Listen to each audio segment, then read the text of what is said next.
Almost 50% of the questions in the verbal section come from reading comprehension, which means there are 10 questions from RC in each verbal section. Each reading comprehension question is based on a passage which may range in length from one paragraph to several paragraphs. Now, we went through each RC question types in the previous verbal overview video, and today in this video, we will talk about how to strategize and solve these questions. Most of the RCs in GRE are complicated and are concerned with unfamiliar and intimidating topics. One thing you need to realize is that our goal is to answer the question by reading the passage, not to increase our knowledge on that subject.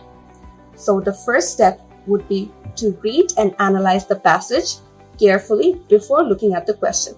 Now, there are questions in which you have to infer from data given in the passage. So looking at the questions first won't save you any time or provide any extra benefits. Try to distinguish the main idea, purpose of the passage, the structure of the passage, and the tone of the author. Usually in long passages, the first sentence of each paragraph hints at the topics discussed in that specific paragraph.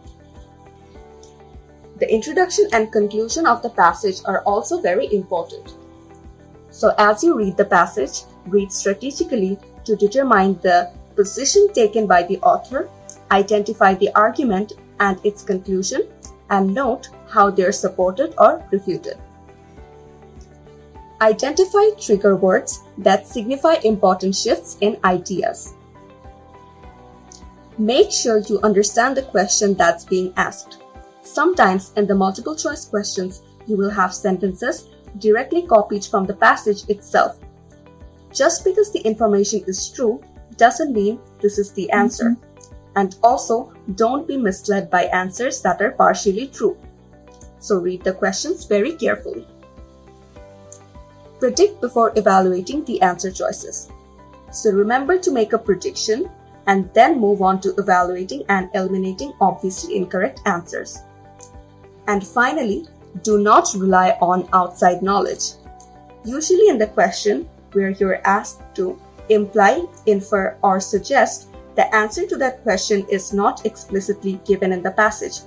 You have to infer some information based on what you've already read.